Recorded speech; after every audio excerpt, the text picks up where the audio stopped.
ഇന്നലെ വരെ കഴിഞ്ഞ 6-7 ദിവസങ്ങളായിട്ട് നമ്മുടെ നാട്ടിലെ ഇപ്പോഴും ഇസ്രായേൽ ഒരു ബോംബ് പോലും വീണിട്ടില്ല. ഇസ്രായേൽ എന്ന് പറഞ്ഞു കഴിഞ്ഞാൽ ദൈവത്തിന്റെ സ്വന്തം നാടാണ്, മോദിജിയുടെ ഫ്രണ്ടാണ്. ഇത്രയും പറഞ്ഞെന്തിനാന്ന് വെച്ചാൽ കടുവാക്കൂട്ടിലേക്കാത്താൻ തലയിടാൻ പോകുന്നതെന്ന് അറിയിക്കാനാ. അല്ലെങ്കിൽ ട്രംപ് അണ്ണന്റെ സ്വന്തം മച്ചാനാണെന്നും പറഞ്ഞ് നടക്കുന്ന സംഖ്യകൾ കൊണ്ടാണ് എനിക്കിത് പറയാനുള്ളത്. നിങ്ങൾ ഇനിയെങ്കിലും സത്യാവസ്ഥ മനസ്സിലാക്കണം. ആദ്യം മുതൽ ഞാൻ നിന്നെ മനസ്സിലാക്കേണ്ടതായിരുന്നു. എന്താണോ പശ്ചിമേഷ്യയിൽ നടക്കുന്നത്.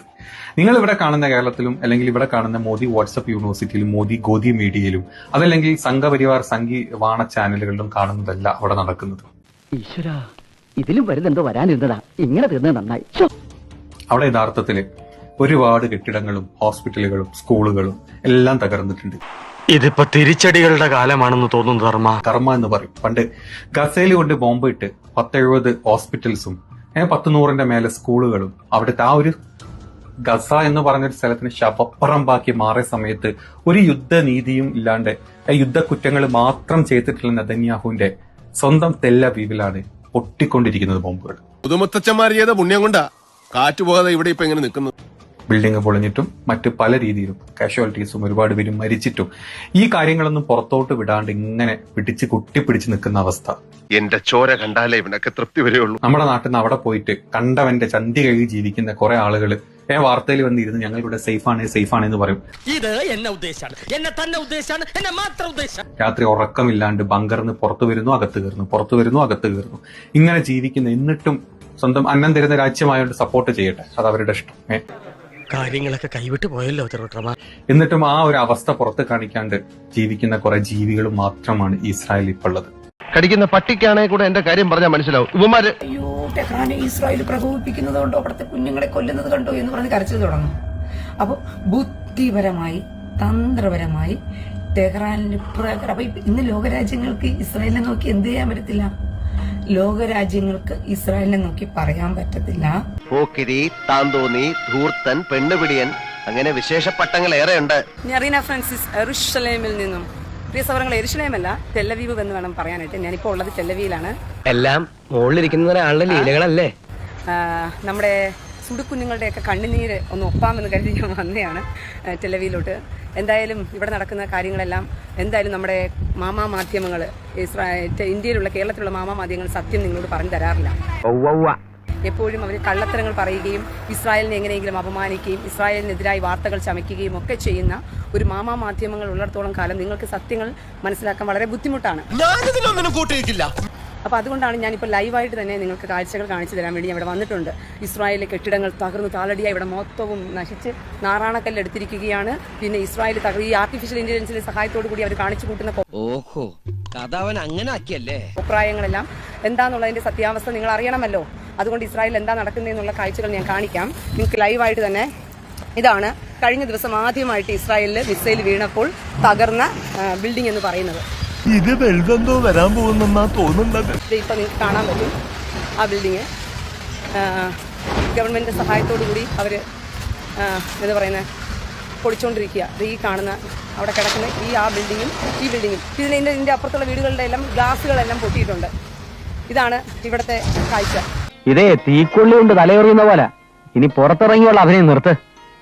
അതായത് ഇസ്രായേലിലെ തകർന്നു പോയ ഭാഗങ്ങളെന്ന് പറഞ്ഞുകൊണ്ട് ഈ മുഴുവൻ ടെല്ലവീവും കത്തി നശിക്കുന്നു എന്നൊക്കെ പറഞ്ഞുകൊണ്ട് ഇവന്മാർ വാർത്തകൾ ഇടുമ്പോഴും നിങ്ങൾ കാണണം ഈ കെട്ടിടങ്ങളാണ് എന്ത് ചെയ്തത് കഴിഞ്ഞ ദിവസം. അതായത് ആദ്യമായിട്ട് ബോംബ് വീഴുന്ന സമയത്ത് ടെല്ലവീവില് വീണ ബോംബിൽ തകർന്നടിഞ്ഞ കെട്ടിടം എന്ന് പറയുന്നത് ഇതൊക്കെ വിശ്വസിക്കുവോ? പിന്നെ വിശ്വസിച്ചിട്ടുണ്ട്. കാണുന്ന കെട്ടിടമാണ്.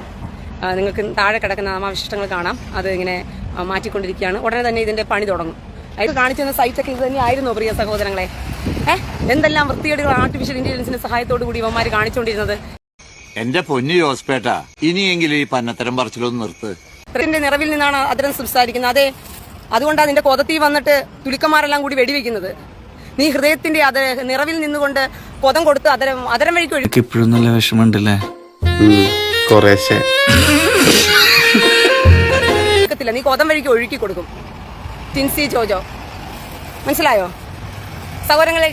ടിൻസി ജോജോ ഹൃദയത്തിന്റെ നിറവിൽ നിന്നും കൊതം വഴിക്കാണ് ഒഴുക്കി കൊടുക്കുന്നത്. അതുകൊണ്ട് കൊതമ്പതിന്റെ ആൾക്കാരുടെ കൂടെ കിടന്ന് വേലത്തരം കാണിക്കാതെ എല്ലിന്റെ ഇടയിൽ വറ്റ് കുത്തിയിട്ട് തന്നെ അല്ലാണ്ടെന്താ പറയാ. വ്യാജ പ്രചരണങ്ങൾ അല്ലെങ്കിലും പണ്ടേ നമുക്ക് എന്ത് ചെയ്യുക, നമുക്കൊരു ഹരമാണല്ലോ മാധ്യമങ്ങൾ. അതിനനുസരിച്ച് ഒത്താശ ചെയ്തു കൊടുക്കും. ഒന്നും മനഃപൂർവ്വം അല്ലല്ലോ, കരുതിക്കുട്ടിയല്ലേ. ഇത് പൊളിക്കുന്നത് എന്തിനാന്ന് വെച്ച് കഴിഞ്ഞാൽ അവിടെ പുതിയ കെട്ടിടങ്ങൾ പണിയുന്നതിന് വേണ്ടിയിട്ടാണ് അത് പൊളിക്കുന്നത്. ഇവിടുത്തെ അവശിഷ്ടങ്ങളെ മാറ്റിക്കൊണ്ട് അപ്പം തന്നെ പുതിയ കെട്ടിടങ്ങളെ പൊളിക്കാനുള്ള തയ്യാറെടുപ്പിലാണ്. വേണ്ട വേണ്ട, എല്ലാം ഞങ്ങൾക്കറിയാം. നുണ പറയുന്നതിന് ഒരു കണക്കൊക്കെ ഉണ്ട്. ഇസ്രായേൽ എപ്പോഴും തങ്ങളുടെ രാജ്യത്തിന്റെ സുരക്ഷയെ, തങ്ങളുടെ ജനത്തിന്റെ സുരക്ഷയെ നോക്കുന്നവർ, അവരുടെ ജീവന് സംരക്ഷണം കൊടുക്കുന്നതാണ് ഇസ്രായേൽ എന്ന് പറയുന്നത്. ഇസ്രായേൽ എന്ന് പറയുന്ന രാജ്യത്ത് മുഴുവൻ ബങ്കറുകൾ ഉള്ളതുകൊണ്ട് ഇവരെല്ലാം ബങ്കറിനകത്ത് കയറിയിരിക്കും. പിന്നെ നാണക്കെടുത്തി. ഇസ്രായേൽ എപ്പോഴും തങ്ങളുടെ രാജ്യത്തിന്റെ സുരക്ഷയെ, തങ്ങളുടെ ജനത്തിന്റെ സുരക്ഷയെ നോക്കുന്നവർ, അവരുടെ ജീവന് സംരക്ഷണം കൊടുക്കുന്നതാണ് ഇസ്രായേൽ എന്ന് പറയുന്നത്. എന്റെ വേളാങ്കണ്ണി മാതാവേ, ഇവന് കുറച്ചു ബുദ്ധി ഉണ്ടായിരുന്നെങ്കിൽ മന്ദബുദ്ധി എന്നെങ്കിലും വിളിക്കായിരുന്നു. അതും ഇല്ലാതായി. മനസ്സിലായോ? മാധ്യമങ്ങളുടെ കരച്ചില് കാണണം. സകല കെട്ടിടങ്ങളും തകർന്നതോ താളടിയായി കിടക്കുന്നു. ടെലവി മുഴുവനും കത്തുന്നു. അയ്യോ, ടെലവി അങ്ങ് കത്തുവല്ലേ നിന്ന്. പിന്നെ കോണാത്തിലെ മാധ്യമങ്ങളാണ് നിന്ന് കത്തിക്കുന്നത്, പെട്രോളും മണ്ണെണ്ണ എടുത്തോണ്ട് വന്നിട്ട്. ഇത്ര ഭയങ്കരയാണോ അവള്? പലസ്തീൻ കത്തി, ഗാസ ചീഞ്ഞടിഞ്ഞ് കിടക്കുന്ന വീഡിയോകൾ എടുത്തോണ്ട് വന്നിട്ട് പ്രചരിപ്പിച്ചിട്ട് എന്ത് ചെയ്യുന്നത്? ഇസ്രായേലിൽ നിന്ന് കത്തുന്നു, ഇസ്രായേലിലെ കെട്ടിടങ്ങളെല്ലാം തകർന്നു, താളടിയായി കിടക്കുന്നു.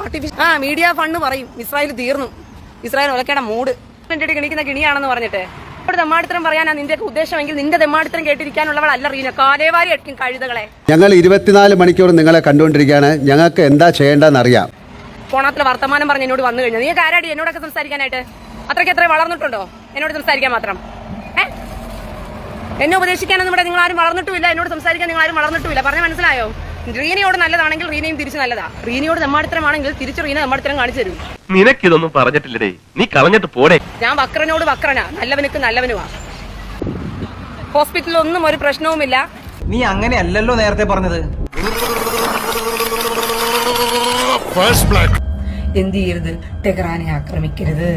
കാരണം ബെർഷേബ എന്ന് പറയുന്ന ഹോസ്പിറ്റലിനകത്താണ് ഇവന്മാർ വിസിലിട്ടിരിക്കുന്നത്. അത് ഇസ്രായേലിന്റെ ആയിട്ടും മനഃപൂർവ്വം തടുക്കാതെ ആ ബിൽഡിങ്ങിൽ മനഃപൂർവ്വം അഴിച്ചുവിട്ട പൊട്ടിക്കാൻ വിട്ടുകൊടുത്തോണ്ടാ. കാരണം പേഷ്യൻസ് ഒന്നും അവിടെ ഇല്ലായിരുന്നു. ഇതൊക്കെ എങ്ങനെ സാധിക്കുന്നു അളിയാ? സകല പേഷ്യൻസിനെ ഇസ്രായേൽ മാറ്റി.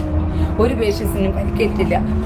തുച്ഛമായ 6 പേർക്ക് എങ്ങാണ്ട് ചെറുതായ സാരമായ പരിക്കുകൾ മാത്രമേ അവിടെ ഉണ്ടായിട്ടുള്ളൂ. മനുഷ്യന്റെ ഒരു അവസ്ഥയെ ബാക്കി ഒറ്റണത്തിന് പരിക്ക് പോലും എടുക്കാതെ, ഒരു മരണവും സംഭവിക്കാതെ വളരെ തന്ത്രപരമായി പ്ലാൻ പദ്ധതി തയ്യാറാക്കിയ ഇസ്രായേല്. കണ്ണീര് തുടച്ചിട്ട് കുറച്ചുകൂടി വിശ്വസിക്കാൻ തോന്നുന്നല്ലേ. എന്നാലും ഒരു ടെഹ്റാന്റെ മൂട്ടിനകത്ത് കഴിച്ചിട്ട് അടിക്കാൻ പറ്റത്തുള്ളൂ. ഇപ്പൊ ഹോസ്പിറ്റൽ അടിച്ചു എന്നുള്ള ഒറ്റ കാരണം മതി ടെഹ്റാന്റെ അണ്ടഘടകങ്ങൾ പൊളിക്കാൻ ഒരവസരമായി. ഈ ലോകരാജ്യങ്ങളൊക്കെ എന്ത് പറഞ്ഞേനെ?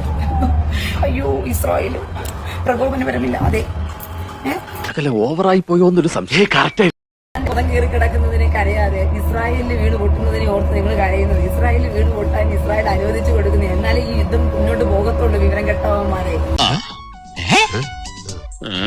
ഇസ്രായേലിൽ അവിടെ എവിടെയെങ്കിലും നാശനഷ്ടം സംഭവിച്ചില്ലെങ്കിലുണ്ടല്ലോ, ലോകരാജ്യങ്ങൾ മുഴുവൻ ഇസ്രായേലിനോട് പറയും, ഇസ്രായേലേ നിങ്ങൾ കാണിക്കുന്ന അതിക്രമമാണ്, ഇറാനോട് കാണിക്കുന്നത് ക്രൂരതയാണ്, നിങ്ങൾ യുദ്ധം നിർത്തണം എന്ന് പറഞ്ഞ് കരച്ചിലോ കരച്ചില്. പിന്നെ ഐക്യരാഷ്ട്ര സംഘടന അപലപിക്കുന്നു, അവരപലപിക്കുന്നു. ജിമ്മി, ഇപ്പോൾ വരുന്ന ഏറ്റവും പുതിയ വിവരം, ഇസ്രായേൽ ജെറുസലേമിലും ഹൈഫയിലും ടെല്ലവീവിലും തുടർച്ചയായി സൈറണുകൾ മുഴങ്ങുകയാണ്. 10ഓളം ഇടങ്ങളിൽ ആക്രമണം നടത്തിയിരിക്കുന്നുവെന്ന് റോയിട്ടേഴ്സും സ്ഥിരീകരിക്കുകയാണ്. കാര്യങ്ങൾ കുറച്ചുകൂടി കലുഷിതമാവുകയാണോ, രൂക്ഷമാവുകയാണോ? ഇറാന്റെ ആണവ സമ്പുഷ്ടീകരണ കേന്ദ്രങ്ങൾക്ക് എന്തു പറ്റി, എത്ര വലിയ നാശമാണ് ഉണ്ടായിരിക്കുന്നത് സംബന്ധിച്ച് നമുക്ക് വ്യക്തമായ വിവരമൊന്നുമില്ല. ഡൊണാൾഡ് ട്രംപിന്റെ പതുപോലെയുള്ള തള്ളു മാത്രമേ ഉള്ളൂ. അപലപിക്കുന്നു. പിന്നെ മൂട്ടിലെ താഴെ വരുന്ന സകല സുതാപ്പികളും അപലപിക്കുന്നു. ചാനലുകൾ മുഴുവനും നോക്കിയിരുന്ന് കരഞ്ഞുകൊണ്ട് ഇസ്രായേലിന്റെ തോന്നിയവാസം, അതിൽ കടന്ന തോന്നിയവാസം, അങ്ങനെ ഇങ്ങനെ എന്നൊക്കെ പറഞ്ഞ് നിങ്ങൾ കരയുന്നുള്ളത് ഏകദേശം ഇസ്രായേലിന് അറിയാം. എന്നാൽ 10 ഇടങ്ങളിൽ ഇപ്പോൾ ഇറാൻ തുടരെ ബാലിസ്റ്റിക് മിസൈലുകൾ ആക്രമണം നടത്തിക്കൊണ്ടിരിക്കുകയാണ്. അവയിൽ പലതിനും അയൺഡോമിനെ പ്രതിരോധിച്ചുകൊണ്ടാണ്, അയൺഡോമിനെ മറികടന്നുകൊണ്ടാണ് ഇപ്പോൾ ഈ ബാലിസ്റ്റിക് മിസൈലുകൾ ഇസ്രായേലിൽ പതിച്ചുകൊണ്ടിരിക്കുന്നത്. അതുകൊണ്ട് കരയാൻ ഇസ്രായേൽ നിങ്ങൾക്ക് തന്ന ഒരു അവസരം, നിങ്ങൾ ഇപ്പൊ ഇസ്രായേലിൽ നോക്കി കരഞ്ഞു നിങ്ങൾ എല്ലാവരും. ഇതിന് കഴിവെന്നല്ല, കഴിവ് കേടെന്നാ പറയുന്നത്. സജി, വീട്ടിൽ തന്നെ ഇരുന്നാ മതി, പുറത്തോട്ടൊന്നും ഇറങ്ങാൻ നിൽക്കണ്ട.